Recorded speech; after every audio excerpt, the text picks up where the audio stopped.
Hey, good morning, everybody. This is Brett here, waiting for Scott to join him for Odd Musings episode number 371. As you can see, I've got my sound working, at least I can hear. Hope you all can hear me. I had no one to test it with this morning because Scott wasn't on yet, so I assume he's on the phone call right now for work, try to sell some homes and things like that. So, hope everybody's doing well today. So, let's go ahead and just run the Team Titans ad and be done with that. When it's time to hire a real estate team to help you buy or sell your biggest asset, You want a realtor who puts in the effort to train properly to help you win. You want a team that works hard to understand the current real estate market. A team that attends your home inspection with you and knows how to negotiate all the potential issues that may come up. A team that works together on all transactions, making us available anytime you need your realtor, including evenings and weekends. A team that understands what it takes to negotiate and win when there are multiple offers on the table. We have been training for this moment. The moment of making your real estate transaction a success. Who are we? We are Team Titans of Real Estate. Team Titans is ready to put together your playbook to win in this current real estate market. Call us at 586-232-5144 and ask for Scott or Jill. Together we can achieve more.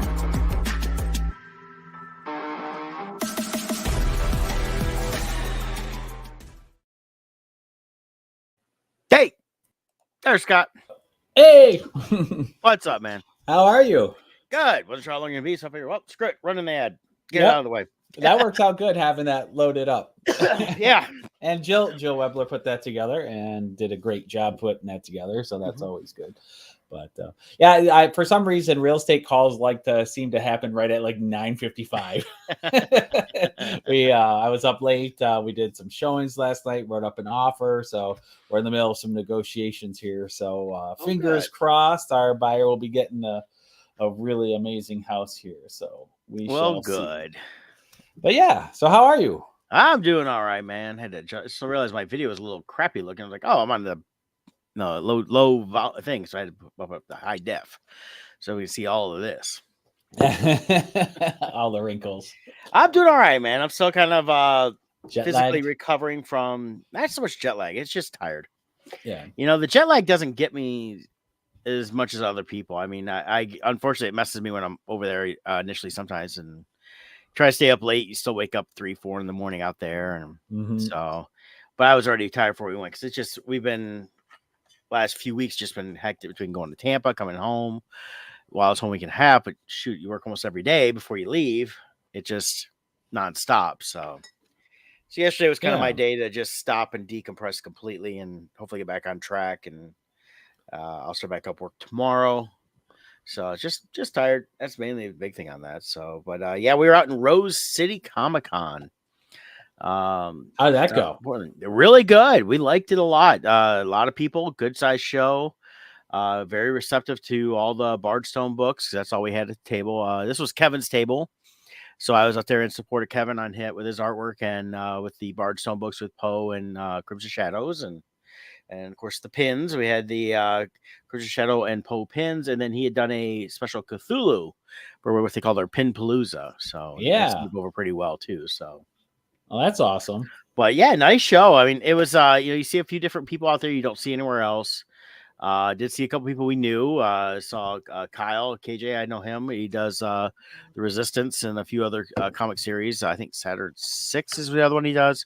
Originally from Detroit, lives out towards San Diego now and has for many years. I met him originally in Anaheim at the WonderCon. So Nice. and so got to catch up with him and a few other people. So it was nice to see that and then see a lot. So that was kind of nice too. And I gotta tell you though, it's first time in Portland, and they say they like to keep it weird, and they do. So nicely weird though. So I mean, it's funny. It's like, oh yeah, this is kind of weird. We're in Comic-Con. I'm going, yeah, this is look around. It's Comic-Con. It's all weird. You know, it never changes. Yeah. So it is what it is on that. But people were excited. They were having a good time. The facility's nice. They got a nice convention center there. What I liked about it too is we stayed at a courtyard, and it was right next to their light rail, and it was so easy to get around everywhere we wanted to go. We just hopped on. It took us right to the convention center, hopped back on to go back. We went to this great brewery one night for dinner after the show and checked that out. And it was only a few blocks walk from the light rail to get to where we needed to get to. I've always And heard Portland's one of the best cities as far as for pedestrian traffic. Yeah, I mean, and people use it, and we didn't feel like it wasn't safe. It felt very safe. Of course, people were like, Right. well, middle of the night. I'm like, well, middle of the night, everything happens anywhere. But they had buses going everywhere, and once you figure out the stuff, they had all the different lines. You can get just about anywhere. I mean, we could have got because we left so early though, and we didn't know this going in. We could have actually used the light rail to get to and from the airport. Oh, wow. It goes right up to the airport. So I was like, oh my gosh, that's great. That would have been awesome to hop on that and just take it right down to where you need to go to. We would have taken it, no one going in. We probably would have taken it and we'd had time gone right to the convention center, dropped off our stuff before heading to the hotel. Yeah. And it would have been nice and easy on that. So, yeah, it was nice getting around. Had some great food. That's the kind of stuff that, first time doing the show, now future shows there, you now know. Oh yeah.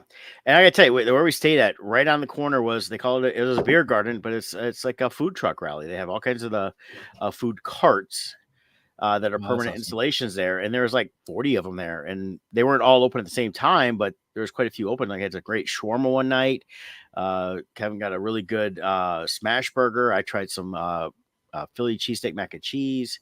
So we only ate there a couple nights, and then we ate at the brewery the one night, and then we tried this other little sports bar on Sunday after the show because we went and watched a little bit of the Lions football, and we had great meals everywhere we went. They got a good food scene going on there in Portland. Yeah, that's what I've heard. Yeah. I've never had a chance there, and Seattle are two places I would love to do someday. It used to be really good back in the day when they would do them a week apart, Portland and Seattle. So you could do a trip out there and do back-to-back weekends. Right. And then come home, and it would make it a very affordable trip since you're spreading it over 2 shows. I don't think they do that anymore, but well, I think it was back when Wizard had a Portland show. They would bump it up against Emerald City. Emerald, yep. I think in some ways that was a competition thing, but it actually worked out in everybody's favor, because really we're finding out for the vendors, it was great. Yeah, people were coming down from Washington and we talked to some people we met at this breakfast place that was right by the hotel. It was fantastic, called Grits and Gravy. It was just out of this world good. They come down they live south of Seattle, and they've gone to Emerald City, but fortunately, and I've heard this a lot lately, Emerald City is not like it used to be. It's just not recovered since the pandemic. Yeah. So in terms of the show, where Rose City has, and everybody said, yeah, we really like this show. They bring in good guests. It's run different than the Emerald City. It's different people. I forget what else they run. I think one other show somewhere. But Denver? yeah, are they also? No, Denver wasn't them. No, it wasn't them. I forget what it is. It's not even a regular Comic-Con, I don't think. Oh, gotcha. But yeah, it was good. And in the show, they had Oni Press was there because they're local. Dark Horse, they're semi-local, so they were actually had small setups there, selling a lot of the stuff they had at San Diego. So it wasn't anything new since then, other than a new issue that may have come out since then. Wacom was set up there. I think Wacom's local also, but so I was like surprised they had some good stuff like that. They're somewhere along the West Coast. Yeah, so they were set up there, and then nice little areas. How they had things. They had their good artist alley. They had their Maker's Mark area, which is the crafter style, and it was all together. Good aisle space. A lot of comic vendors. The thing was that I didn't find a lot of them selling any trades. Usually we got a couple people that sell trades. But they had a lot that were selling individual issues and some way back issues, not so much current. So I found that kind of interesting. And then they had a decent kids area in the back too. So it was funny. I walked up to there was a guy dressed as Captain America. He's with the National Guard. He was, of course, recruiting National Guard there. Next to him was a Navy booth, and I had like 10 people in the Navy booth and just him. So I walked up to him and I was like, kind of interesting. It only takes one of you. It takes 10 of them. He goes, yeah, I know. Well, he was Captain America after all. Yep. So I thought it was hilarious. I were laughing about that. So that's good. But it was having a good time on that. And then they have those Wild Bill sodas. They seem to pop up almost every show anymore, everywhere. So They do a good business. All the time those cups walking around. But the nice thing about the convention center was didn't get any food there, but if you did, it looked all like as the good food truck style food, and they had food trucks outside set up if you want to go get that. But the stuff inside, I was like, shoot, you don't need to go anywhere. It looked good. They had different like brisket mac and cheeses. The hot dogs weren't your standard. The hot dogs, they had a hot dog stand upstairs that was doing like gourmet style. Things like that. So that's really one of the hardest things about doing shows is so many conventions. The convention food is so bad and low quality. And it's like, so when you find a show with good food, like remember Flint Comic-Con, they had that food market right there. Like, well, we were in the, I wanted to do the show just for the food market. Well, that's because we were in the farmers market, and they had restaurants there that were there all the time. So they so it was delicious. They were kind of pop up, but they were fixtures there. And they had, the Vietnamese pho bowls were always really good. They had the barbecue place towards the back. They had a bunch of sandwiches. They had other ones. So, I mean, we always got great food. Had a great little breakfast there. I missed that show on many reasons. I always liked doing it. It was a lot of fun, but the food was great. And it was fun seeing Randy. He always did Zimmerman. Was great job. Yeah. So that was always good. But yeah, so I really liked the facility. Liked everything they had set up there. They did this thing I found on Friday, so I went and got one. Kevin got one also. It was they had their own Rose City cup at the stands. At the convention center, and it was a hard plastic one, and we bought it for $12, and it was refillable all weekend long. Oh, and I was like, nice. $12 at a convention center? Shoot, it's like $6, and you get like a little bitty. Yeah. So not bad. So I did that. So when you decide you just need a little pick me up soda, caffeine, things like that, you can go grab something, and for $12 you couldn't beat that. So I did that. So, but yeah, we had a good time. We did. It was turn and burn. So it was I drove out Saturday or Thursday to Kevin's house, and we drove from there to Midway because we flew out of Midway because it was a few $100s cheaper to go out of Midway than it was to go out of Detroit. And then even with parking and everything else. So we had a long day Thursday getting out there, and then coming back, we got up early. We had a 6 a.m. Portland time flight, landing in Chicago at 12, got back to Kevin's. It was after 5, and then I drove back home. So it was a long day on Monday. Nice. So, but own stuff, and real happy about that. Hoping to go back maybe next year if we can. If not, maybe the year after. Oh, that's awesome. It's always fun to do a great show. How are they? Like a lot of times the West Coast shows are very strict with loading them, in like New York, where you got the unions to deal with and you have to pay all these fees and they give you a hassle in moving. Was it easy moving in and setting up? For us, it was. We went Friday morning and we were able to go through the exhibitor entrance. We just had suitcases. That was fine. If you were loading in through the loading dock, you had to deal with the port of Oregon or Portland or whatever it is. Yeah. I didn't hear anybody complain about it. Well, that's good. So I assume that the one thing I tell is Kevin handled the setup for this, and he got tons of information from them. They're constantly sending stuff, get them updated. That's good. So it was one of the most informative shows of what you need to do. Here's what you need. How do you need to do it? So it makes I like such a difference for setup and everything when you have that kind of, when you do a show where the information's bad like that, it's just it can be a nightmare. They seem to be able. They run a good show. The only one issue we had was when we initially showed up, we had to get our badges, and we went to where they told us to go. And a security guard that didn't work for the show, worked for the facility, said, "No, you have to go back out and go around the corner." I hate when that happens. So I stood there with the stuff. Kevin went around. He came back with this other person that was, they left all their stuff there too with their friend or boyfriend or whatever it was, and come back and go, "No, this is where we had to go." He walked in and he goes, "Come on." So we walked in and he got clarified. And literally, as soon as we walked in, they had dogs sniffing the bags every time we went in the mornings. So they were high on security stuff. And then we went right downstairs, and it was literally right there. That's where we had to get our badge.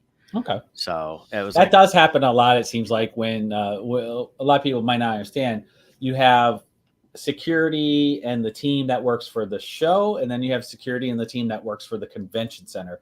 And sometimes someone gets a little power trip is what we had here. Yeah, power trip or miscommunication, and then the show itself. The show people were great, and they handled a lot of that stuff. And good. I think somebody told them, and I think they informed what needed to be done because the guy was not there after much longer. So, and it's like if you don't know, don't act like you know. Right. And the signs say exhibitors enter here. Can you read? Yeah, so pretty much. So, but yeah. So other than that, we had really zero problems with everything. Everything went smoothly. Everybody apologized for it being warm. It was like 90 They when we got there. apologized for it. Yeah, oh sorry, it's so warm here right now, 90 degrees. It cracks me up. Like San Diego, yeah, that happens a lot too. When the weather's not their ideal weather, they will actually apologize for the weather. It's like, Yeah. I don't think you had anything to do with it, so it's okay. I'll forgive you. yeah, and that's the whole thing. It's just like I told a couple people. I said, look, Michigan we were in Michigan last month where it was 90 degrees high humidity, to Florida where it was just as bad and worse humidity, back home to Michigan where everybody goes, oh, bring the weather back with you, like they always say, and we did. So it was still high humidity, high temperature.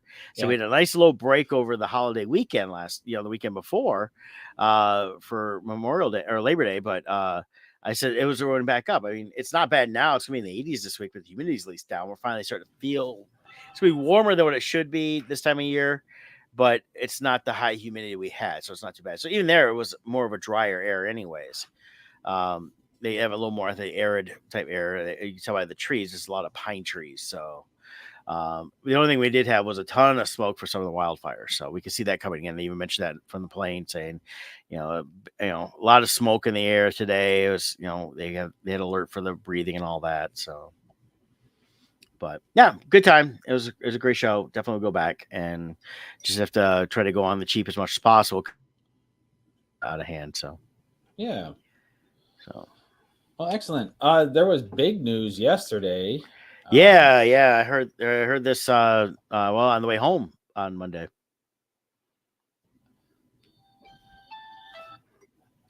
Somebody keeps trying to call, and it's a spam number, and they've called 3 times in a row, and every time it calls, it knocks my connection free for a second. Yeah. Anyways, James Earl Jones, 93 years old, passed away. I hadn't heard anything about him being sick or anything, so I haven't heard a cause. I'm guessing just, he's up there in age. Yeah, I don't think it was an actual cause like cancer or heart attack. Right. I think it's just natural causes. And I know he's slowed down the last couple years. He's basically went into retirement. He did set up, I read a couple years ago, he set up stuff with Disney through a trust for his family to use his voice going forward. They had set that up. So anytime you hear his voice going forward that's new, he allowed it. Yeah, he will forever be the voice of Darth Vader. He signed a contract there, and he did his recordings that they need for the AI algorithm to be able to do whatever they need to do. And they pull also from all the originals too. So yeah. So he's a phenomenal actor, just one of the legendary voices of all time since audio has been created. He former U of M alumni. So he just, for us as Star Wars fans, I mean, his voice, we've grown up with his voice through Darth Vader, Mufasa in The Lion King, and just other iconic roles in Conan the Barbarian there, and Coming to America.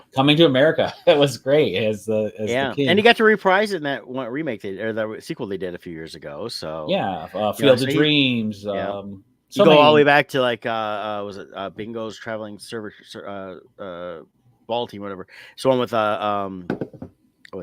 Billy D. Williams. Yep. That was a big deal movie back in the 70s. Things like that. He was legendary on Broadway. He was doing Broadway up until the last couple of years I know of. Yeah, definitely. And I saw Mark Hamill tweeted, "Rest in peace, Dad." Yeah, because of him being. Well, that was a similar story I heard. The first time he ever met Carrie Fisher was on the set of Big Bang Theory when they did that episode. She saw him for the first time. They said she saw him. She went, "Daddy!" and went running to him. And I think it's funny is all the years, because they never filmed together because he did all his voice stuff afterwards. Yeah. And so they had never been together where they met. And, they've probably been in similar areas, but never. You would think with the number of Star Wars focused events on a formal stage like Oscars and whatever Grammys or whatever awards they do, at some point you would think they would have crossed paths, but they never did until then. I'm so glad they did that Big Bang Theory episode 2 because it's just the whole episode was great. Yeah, You know, and he got the chance to show he really appreciates Star Wars fans, and he yes, really does. He's talked about that. He really appreciates everything with it and the career he had, and and stuff like that. But thinking about the fact that he never crossed paths, it was like for many years there. A lot of people don't realize that Carrie Fisher, she was at the Oscars, but she was writing. She was one who helped writing the jokes for the right, hosts and things like that. She was doing a lot of that stuff because people don't realize that a lot of that is scripted yeah, and then yeah. so People she forget she was a writer. yeah, and she did a bunch of writing on all that stuff for the year. So he could have been in the audience. She would have been backstage. And then when everybody separate schools, they just never had a chance to miss To each meet. other, parties, stuff like that. Yeah. And when they meet like that. And I still love, though, the fact that the ding dong ditch and they take off running. And she's like, damn it, James, that's not funny anymore. He goes, why am I laughing? Yeah, if it's not funny, why am I laughing? Yeah, so it was great. He's definitely going to be missed. He's had a huge career. We'll be able to revisit him in Or all when the he's movies talking to, I like the opening part where you see the talking to menu Sheldon? and he's talking to Sheldon, and he's like, he said, if I talk to you, it'll be bad or whatever. And he's like, well, your friend sounds like a weenie, and he's like, Yeah. he is. He is a weenie. Yeah, like, you like Star Wars. Uh-huh. Me I do too. Yeah, and he started off, as a stutterer, and Yeah. he As a kid, he learned stuttered. to Yeah.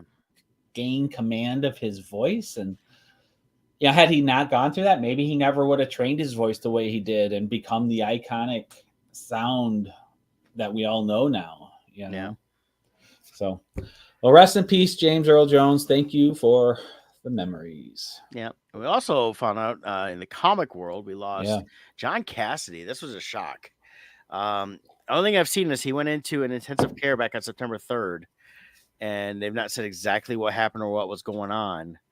But he was a fantastic artist. Kevin texted me last night, and I'm sure he won't mind me sharing. This is what John Cassidy's artwork in comics X-Men run got Kevin back into comics years ago. Yeah. So that was he definitely had a huge impact on people. Yes, X-Men stuff was great. He was also the main artist starting off when they relaunched the Star Wars comics with Marvel. After the Disney acquisition of Marvel, after Marvel and Lucasfilm. Yeah, so he was artist. instrumental in that stuff. I love the artwork he did. I read the first few issues of the Star Wars comic, and the artwork was great. Yeah. Just gorgeous artwork. I don't think I ever met him, though.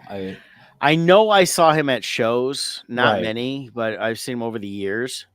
Yeah. And But, that great and never, artist. yeah, didn't. I Great don't know work. if I talked to him, I never realized it was him. So I was trying to do anything else here, but he was born in 1971. But yeah, he did a lot of great stuff. He had a film degree. So he brought a lot of cinematic style to it. It's like he said, the astonishing X-Men run.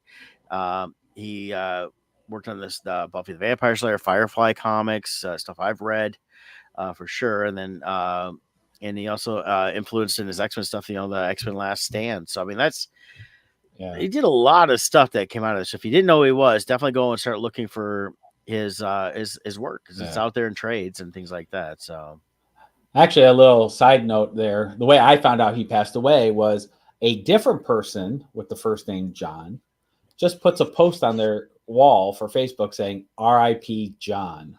Well, when your name is John, yeah, post like everyone's responding like, what happened? Like they're thinking like a family member went into his account and posted that this John passed. So everyone's like, what the heck? I just saw you. What happened?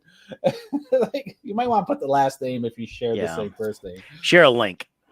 Yeah, something. So like all these people were confused. I'm like, I get people that do that all the time. They'll share something like that, very vague. Yeah. It's always called vague booking and all that. It's like, don't post stuff. And it's funny because you go and try to share something to like, mom was trying to share, I think, a recipe, and they kept saying, no, you can't share this. It goes against our community standards, which is ridiculous. So something that wasn't bad. And then you get people that vague book like that just to get likes. I know. But yeah, so this person, it turned out he was fine. So I'm like reading through all the comments, like, what happened? And then somebody put, it's John Cassidy that passed. So then I went to that, and then I'm like, oh, here we go. Okay. Yeah. Probably gave a lot of people a heart attack, though. Yeah, so definitely a big loss in the comic industry, though. Yeah. So very good time. Well, how old was he? He's 52. He's about to be 53 52? this year. Yeah. So that's sad to hear. Yeah. So I'm sure they'll release something down the road, what happened and all that, but you just hate to hear about it. So Definitely. yeah. So Um, yeah, outside of that stuff, I'm trying to think. We were gonna go to the movies to see Beetlejuice last night, but I didn't get to go because we ended up doing showings and stuff. Mhm. But so I don't think I've seen anything fresh. We did. I talked about Aliens Romulus last week, I think. Yep. Yep. Kevin So saw it. He really liked it. I was yeah, he gonna go loved it. try to see it this week. I was just too much. I'm gonna try to see it in the next week. In that, but I did go see, and I won't give a. I'll give a quick review, real quick, spoiler free of Beetlejuice because the juice is loose. Oh, you did see it. I saw it Wednesday Oh, night. I took mom perfect. to go see it, and she always liked the Beetlejuice movies, and and they did a early screening, which I'm glad they did because otherwise I wouldn't have had a chance to see it yet. And that really enjoyed it. I was a lot of fun. It was great to revisit that world again. I thought they handled some things really nice. I give it a 7 out of 10, and not that it's bad. It's just I think there's some things I wish they would have done different story wise. But Mhm. I was pretty much enjoying the whole thing because you got all those little things. You've got the Lydia, the Jenna Ortega character was good. There was some easy. It's nothing real surprising in it. There's no mid or end credit scenes. So there's you want to stay through the initial stuff because they do a couple of things and then after that's done. But nothing like setting up like another movie or anything like that. Yeah. So So it's a definitive ending to this yeah, story. yeah. I mean, it's definitely they can come back. I mean, they didn't close it out so hard that they can't never come back. But of Right. course, Michael Keaton, who by the way now is going to go by Michael Keaton Douglas because his real name was Michael Douglas. Oh, really? Yeah, and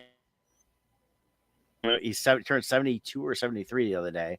So I mean, he's definitely up there. He's in good shape. He could do another one, but they're gonna have to do it. I would say in the next few years if they're gonna do one. Can't wait another 20 years, Yeah. or actually almost 40 years is what it was. Wow. Close to that, or 35. But yeah, he was. Beetlejuice is interesting because it's Yeah, really grown over the years as a cult classic. I think it's far more successful now than it was at the time. yeah. The original one, it did well. But yeah, I think Yeah. it was. But it's grown. It's always had a good cult following. Yeah. And I was trying to look to see what the box office was on it. Yeah, the original only earned a mere 88 million in its opening weekend, which back then would have made it like 77 million now, or went on to make 77 million, I should say, domestically back then.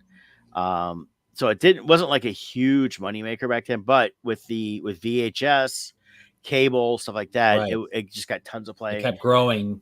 And it got a huge following where they ended up doing the Beetlejuice cartoon, if you remember that one. And of course, Beetlejuice- then it's like a great Halloween movie. Yes, and that's why when they started all that, movies on the different networks for Halloween, like the 31 Days of Halloween that we get and stuff like that. Mhm. Beetlejuice is always one of the top ones on that. So the cult following got huge and just continued on. I think for a lot of kids that may not have saw the original movie, they knew the cartoon from Saturday morning cartoons. That ran for a few years, which had a little bit different take on Beetlejuice. It was the Beetlejuice and the Lydia characters were they were worked in conjunction and stuff like that. But yeah, I think it's definitely worth going to see in the theater. I see mixed results from a lot of people on this. It was not, like I said, a perfect movie, but I think it was a lot of fun. Great to revisit it. I highly recommend it.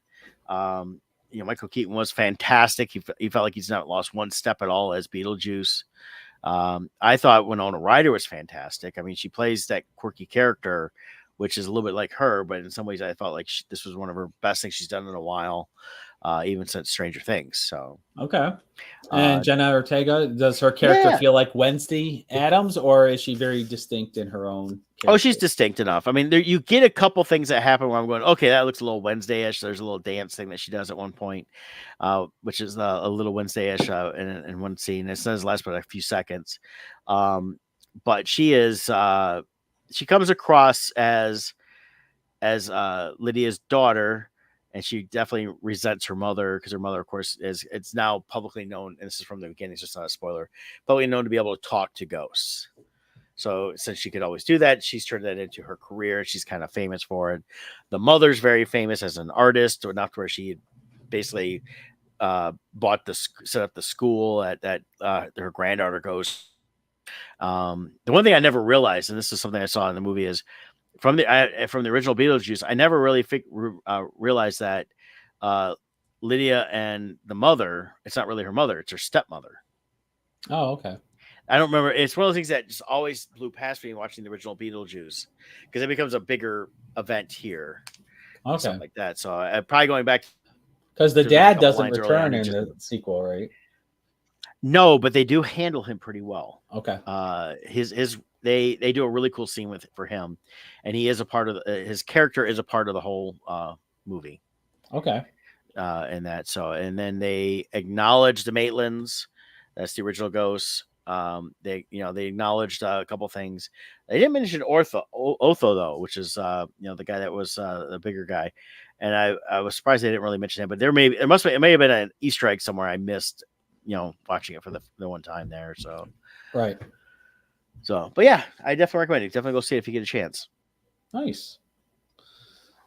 Well, sounds like fun. Sounds like they did a good job. And it just like if you were to watch the first and the second back to back, do you think they flow nicely with the feel and writing and tone? I think so. The first half of the second one I think could have been a little bit different, and then I would have done a few things different. I don't want to say too much because I think give away too much of the story.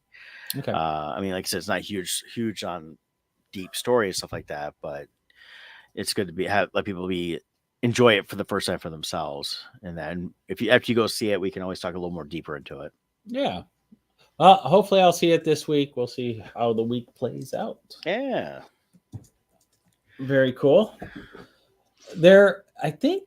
I don't know if I didn't get a chance to watch it, but I think there's some new movie trailers that popped up and some announcements. I saw something about Goonies. Is that official? Are they? No. That's fake. Oh, darn it. Same thing I see pop up all the time. Just different sites. Until it comes from, like I said, Hollywood Reporter, Variety, or directly from the studio that's doing it, I'm not going to believe it. Yeah. And then Andor season 2, I know, came out with an official trailer. Oh, okay. I haven't seen that yet. Let's see. Let me pull it up here. This should be it. Let's see. Let's see. Did this just get posted, or is it from 4 months ago? Yeah, that's the hard part. So 7 months ago. Nope, that's not real. Yeah. And that's the hard part. You have to, Oh, let's see. Is this it? Nope. 2 years ago. Oh, that's Andor season 1. Yeah. Official trailer. I just saw them posted, unless they were all lies. Probably. It's. What is today? Today's September 11th. Oh, September 11th. Wow, I didn't realize today was September 11th. Oh, yeah, it is. Yep. So what was that? 2002? 2001. One? So 23 years. Yep. Oh, wow. That's crazy. It's been 23 years since September 11th. Yeah, it looks like there's a new Wolfman trailer from Blumhouse came out 4 days ago. Let me pop that up. Their Wolfman looks crazy. Did you see what the Wolfman looks like? I haven't yet, so I'll pop it up here. We'll watch it. Okay. It's done by Blumhouse, but it is Universal. It's on the Universal YouTube site. So if I get here we go. That's a new teaser.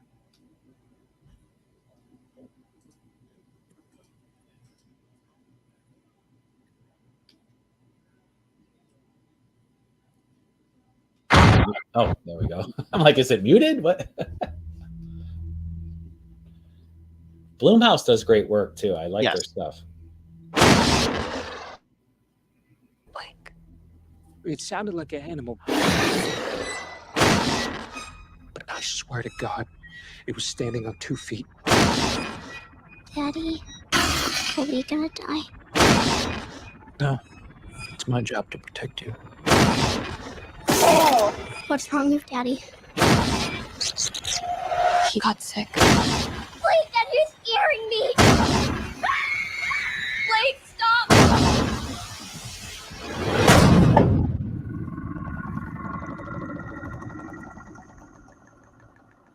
Looks like they got Ruth from Ozark. Yeah.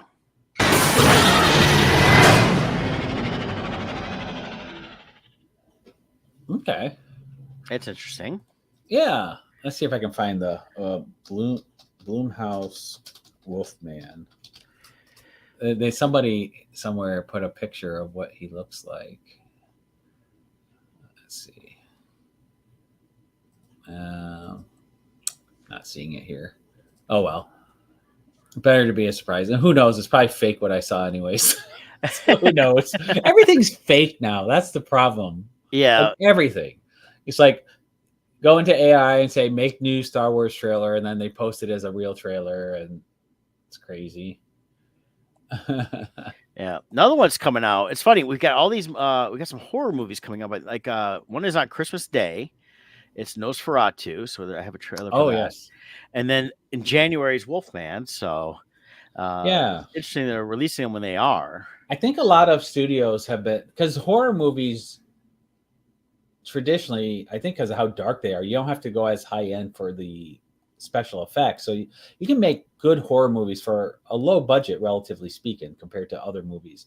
Well, that's why all the independent people do mostly horror films, because Right. you can use real sets, real locations, don't have to dress up too much. And then, it's more practical effects versus the CGI. Yeah. You don't need the grand scenery that you do in a Lord of the Rings or a Star Wars, or, so you just need a dark room, like right here, it's just a dark room and a close-up of an actress, so you can get good profit margins on these movies. So, but yeah, Nosferatu, I'm looking forward to. For those who don't know, it's basically Dracula. It's just they didn't have the rights for it, so they renamed him Nosferatu. Come to me. Hey, Michael. This is based on the original movie from the silent movie. Come to me. Right, which is based on Bram Stoker's Dracula, I think. Professor, my dreams grow darker.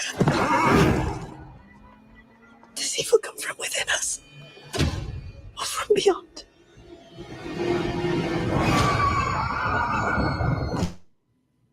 They have a great cast for this too. He is coming. He is coming. He is coming to us.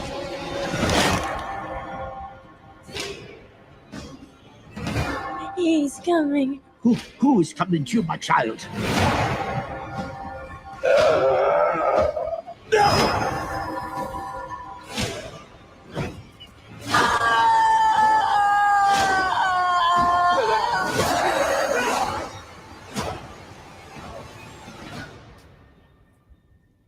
We are here encountering the vampire.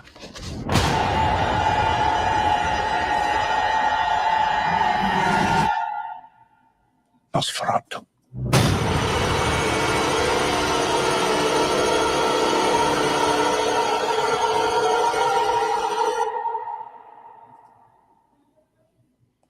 Now, what's interesting about this is that Willem Dafoe's in this movie.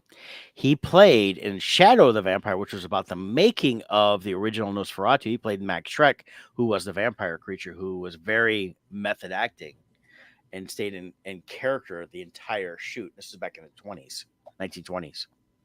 Oh, wow. That's cool. So it's a nice little tie in there. So here's just for context. Sure. Where is it? Here we go.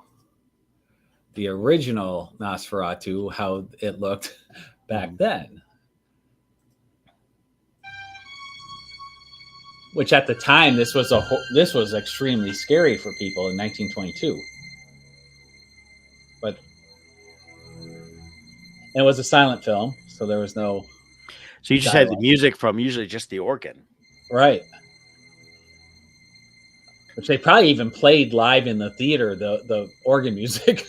Oh yeah, no, it was all live in the theater. Very, very little was done outside of it. If most theaters just had an organ, and there's the larger theaters would have more of an orchestra. Yeah, I see him up here. There he comes. And for the time, the makeup was phenomenal.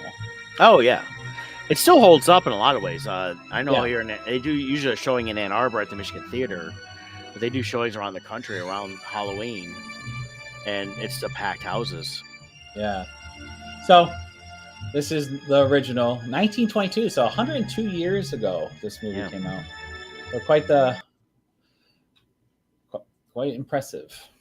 Yeah, and it was like it was loosely based on the Bram Stoker, but and of course it was a German-made film. Yep. But yeah, definitely a fantastic film. I'm looking forward to the new one. It looks good. Yeah. So you said, what is that? December? Christmas Day. Christmas Day. Yeah. There you go. Trying to see what else is coming out. Yeah. Well, while you're looking up something like that, I did get a chance to see the new Bad Boys movie on the flight out to Portland. Oh, you did? I got to tell you, third one? Fourth one? Fourth? Okay. Fifth one, whatever it was. It was the one that came out in January. Yeah. I had no desire really to see it, and I was looking at films, and Kevin was like, he said he had watched it. He said, "Yo, it really wasn't bad."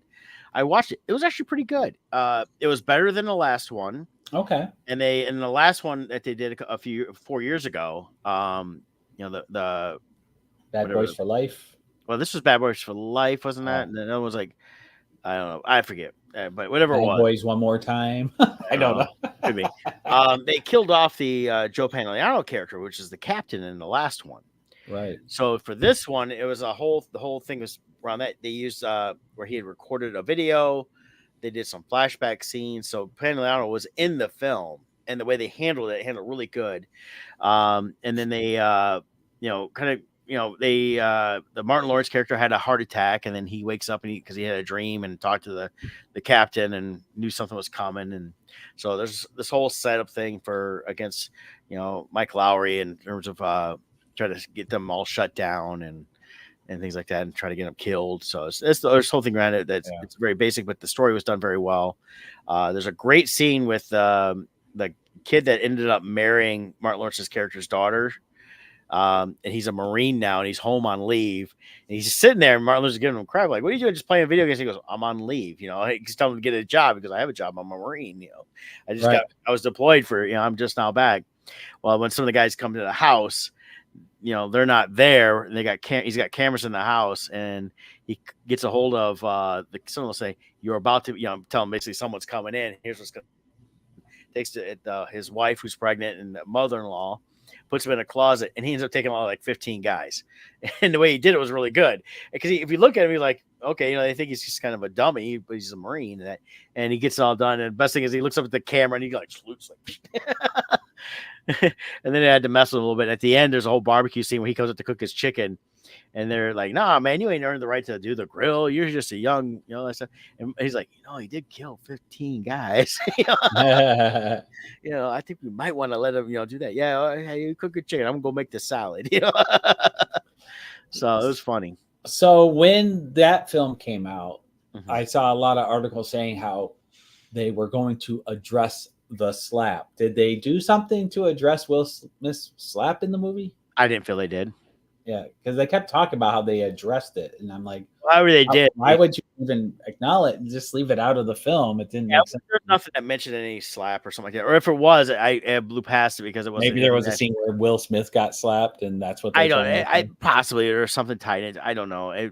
Yeah. However they addressed it, it was so subtle and stupid. It didn't matter. So okay, yeah. For the third, whatever the last one was, I thought it was very mediocre. I thought Martin Lawrence was the one that carried the whole movie in the last one. I really, and I felt he was better in this one than the last one. Oh, nice. And then and I think he was they center more a little bit on him too, still in some ways.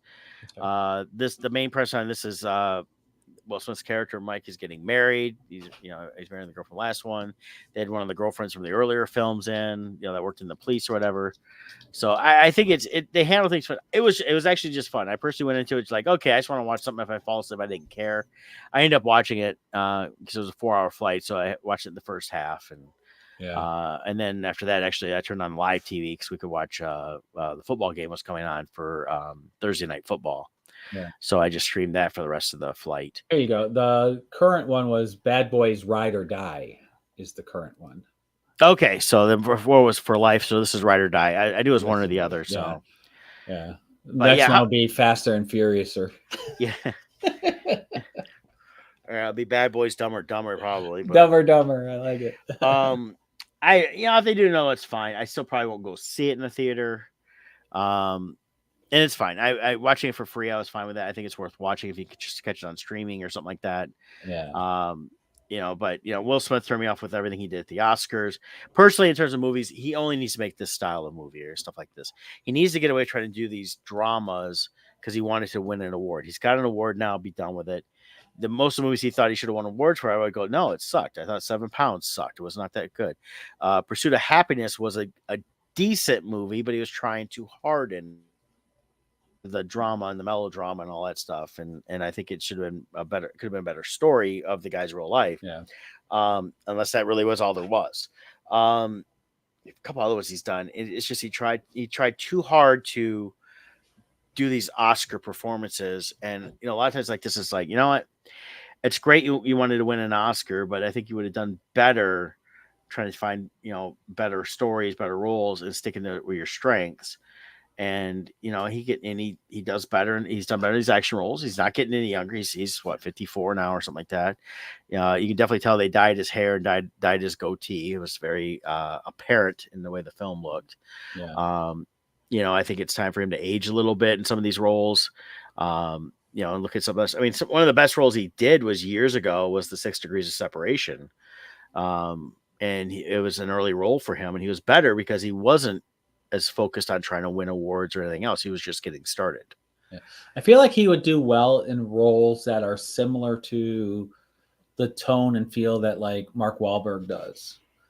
Like he's good at comedy. Other than the slap incident and that crap, overall, he's a likable guy. He's not a villain guy. He's not, do something lighthearted, fun, that kind of stuff. I think it would go over really well, Right. Like Mark Wahlberg, like I could see I'm not saying exact roles, but like I think Will Smith could pull off like the role in Ted or Daddy's Home. Like he could do those style of characters, I think, very well. And it'd be fun to watch. Right. And I think he could, and those are stuff he should look at doing. And not sure what he's got coming up. I really haven't looked in a long time because I haven't cared. So I was trying to see what we've got here. See what he's got coming up. But I think some good action stuff's fine. I know there's been talk about doing a second I Am Legend. I personally leave that alone. I didn't like the ending of that first one anyways. I felt it was too far from the original thing here. But upcoming, let's see here. A lot of pre-production stuff. And one of them is I'd not heard of this. I hate when it does that. Jump down. There's a remake of Planes, Trains, and Automobiles. Really? Is there a demand for that? Well, you know how it's him and Kevin Hart. It's like a lot of stuff. Okay, we'll take all these great movies that starred, the white comedians, and we'll put in black comedians. And so the estate of John Candy supposedly gave its blessing. That's fine, though the family of John Hughes was not excited about it. I don't see a need to remake these movies. Create something new. It's the original Planes, Trains, and Automobiles was great and had nothing to do about who was starring in it, but it was everything who was starring. It was 2 great comedians, and one of them was the wild and crazy guy, Steve Martin, who played it very straight. Yeah. He had his little bits here and there, but he wasn't the out there comedian like he was coming up through the 70s and early 80s. Yeah. And then John Candy was just John Candy. Yeah. Well, you're talking about the race swapping.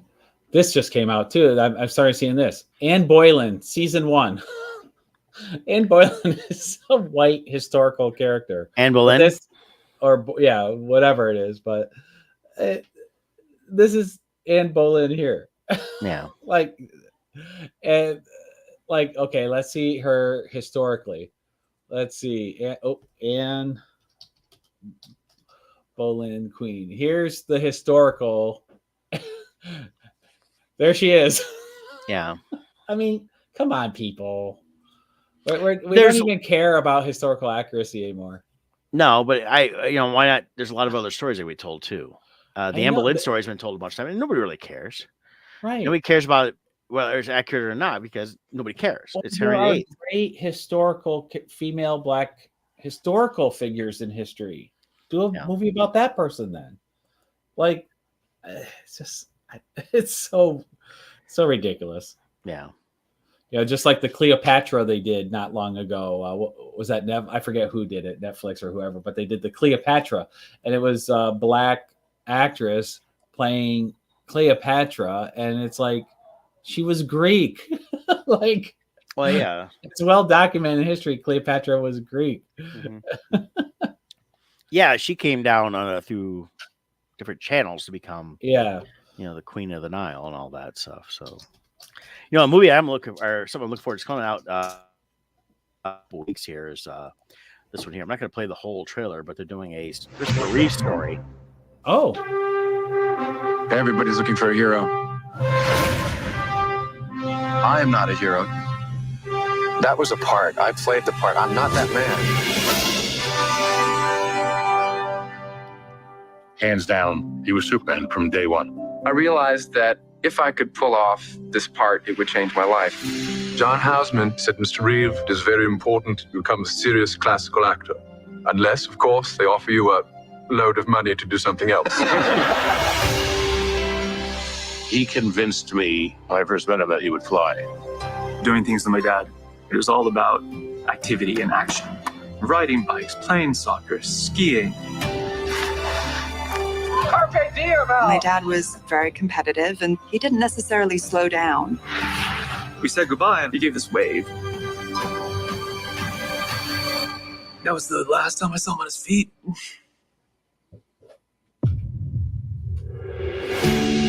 Mr. Grieve currently has no movement or spontaneous respiration. Superman, crazy. Just that simple little thing over the horse. I'd ruined my life and everybody else's. I won't be able to ski, sail, throw a ball to Will. Won't be able to make love to Dana. Maybe we should let me go.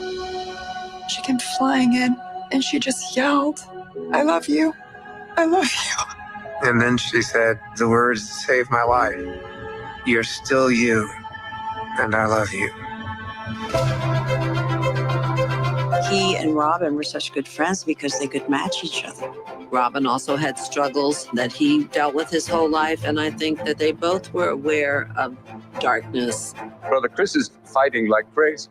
When you find people who fight like that but still keep their humanity, that gives you great hope. That is tough because I can feel him, but he can't feel me. It must have been hell for my mom, too, knowing what she had lost. I felt I needed to do something, not just for myself, but for everyone else in the same condition. The fact that Superman was in a wheelchair and was willing to go public with it was huge. Help is on the way.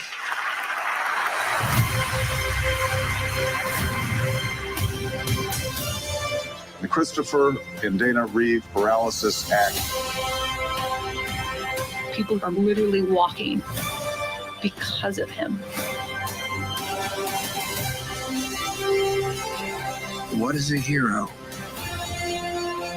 My answer was that a hero is someone who commits a courageous action without considering the consequences.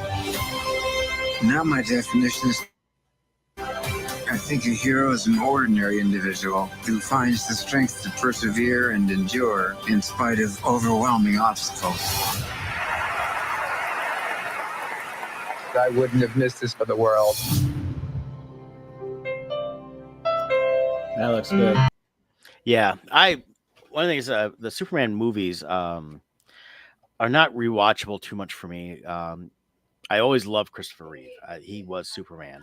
Yeah. The original one, I watch it every once in a while. I get the urge to watch a little bit of it, and that I always, even as a younger person, people they craved it and loved it, and I was like, I was bored with it a lot but I liked him. Yeah. the second one I always loved. I like the Donner cut a lot. That was really good. The second one I can rewatch all the time. Yeah, and that was a much better film, especially the Donner cut when you get a chance. Because he realized that he had shot over 90% of that film, and then when they had the falling out, and he shot a lot of it while shooting Superman 1. Right. So they'd planned that, and I think his cut was much better than the other one was, but the other one was still a good cut too. Yeah, I can rewatch the second one over and over again. First one is hard to watch, but not because of Christopher Reeve. No. The amazing thing about Christopher Reeve is a character like Superman is so iconic and really is a symbol. Yeah. Something so much greater than any one person. And he embodied it fully as an actor. Yeah. But then as a person, to manage to supersede that through his trials and the way he handled them, that he became greater than this mythological symbol. He became greater. Like, it's amazing. You know? Well, and that's what that little clips you see. It talked about, how his wife basically saved him. He was like, "You just let me go," and things like that. And well, and I like the clip. They mentioned Robin Williams there. I wonder with what we now know what Robin Williams was going through. Having Christopher Reeve in his life at the time, I wonder how much that saved him. And then with him no longer in his life, like if Christopher Reeve was still around, in Robin's last days, would he still be here? Yeah, that's because and I think sure, I think that's definitely true. Because him and Christopher were very close. And you find probably gave him inspiration to get through his trials. Yeah, Robin was. You find out so much since Robin passed, and it's been 10 years for him. It's been 20 years for Christopher Reeve this year, as well as his wife had died before he did, correct, from cancer, and she was young. She was in her 40s. But Robin Williams, you find out about him more. It was he'd call up Christopher all the time. They'd see him all the time. Then you find out he did this for other people. That now that he's gone, he up Billy Crystal because they were such good friends too. And when Billy was having some whatever was going on with him, and just call up and joke with him. I forget who else. There's like several people I've mentioned over the years. Bobcat, of course, was really close with Robin as well. But so yeah, he would call up these people and just talk to them, and he called up to be funny, but then he'd call up just to say, "Hey, I love you," and let them know that he cared and he was thinking of them. And with everything we know now that Robin went through, he still put all these other people ahead of himself. And I think it kept him grounded. And the more you hear about it with what his last days were like, it was like, I don't know. I can't really speculate too much and for sure, but it's like, you think, okay, maybe he goes, all these people have been leaving me and there's nobody here for me to handle what's going to happen next. And that's why I think that's what took over Robin, was that sense of despair. Tied into all the stuff he had, but you see that, and see that they got dressed this in the film with Christopher Reeve and that. But Christopher Reeve became this great icon of Superman, and like what he says there, it's about ordinary people doing extraordinary things. Knowing that they're not infallible, and it also harkens to the quote from the movie Angus from George C. Scott's character in that, telling Angus, Superman's not brave because he's indestructible. Only someone that could be hurt can be brave. And that's what Christopher Reeve was saying there, was knowing that you can be hurt allows you to be brave. Right. So, but I'm looking forward. I'm going to try to go see that. I think they're only doing like a Fandango style. So it's going to be interesting to see on that. And I'm not sure what else it's going to do after that. But I'm going to be checking dates on that. It's like later this month, towards the end of the month, they're doing that. So I just have to respond really quick in the middle of negotiating here. Sorry. Yeah, that's fine. That's fine here. We're just about done for the day anyways. But, definitely, the Superman story is, I think, a good one to go see. Definitely want to see that. I'm trying to see if it's showing at the Canton, if they got listed yet. I don't see it listed yet. There it is. Let's find out when the first showing is. There's a 4 and a 7 o'clock. It's just a special event they're doing. And that's Saturday, September 21st at 4 o'clock, or at 7 o'clock. So right now, that's all I'm seeing for. Did you say September 21st? Yeah. Okay, so a couple I'm not weeks. gonna be able to. I'm not gonna be able to go that day because I have a concert ticket that night. Ah, where are you going? Megadeth. Ooh, nice. Yeah. So we're gonna see them. Didn't they just come out with a new album or something? Or They did. They did. I haven't heard the full album. I heard a little bit on it, but it sounds good. I'm looking forward to seeing it. I've never seen them live.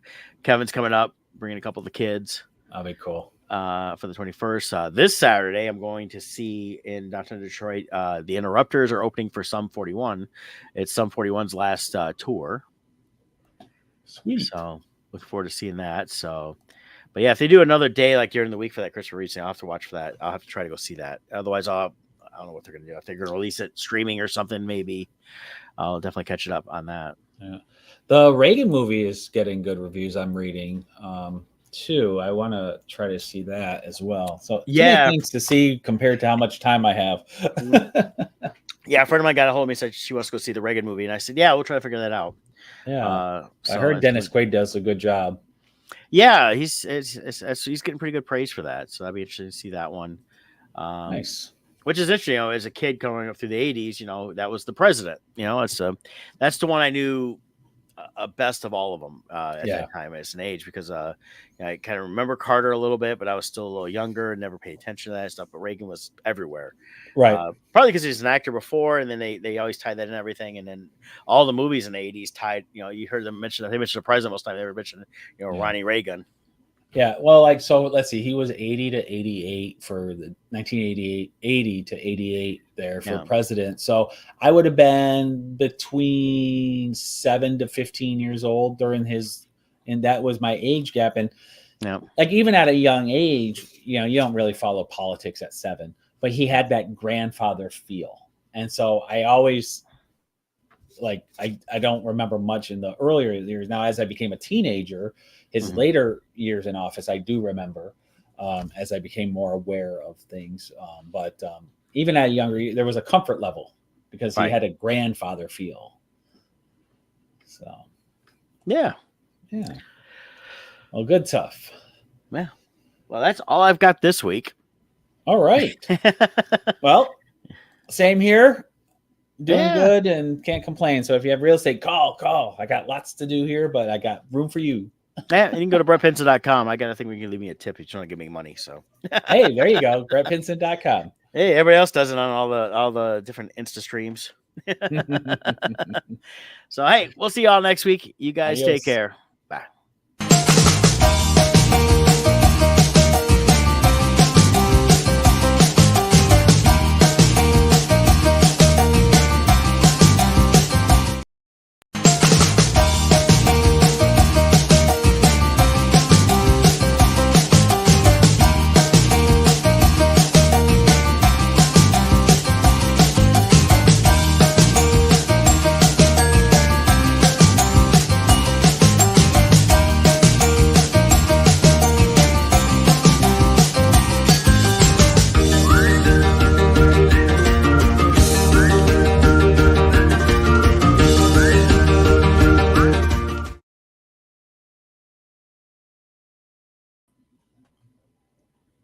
All right. Has it ended on your side? Because it's not ended on my side. Hey, we're still live. Hey. Try to end it.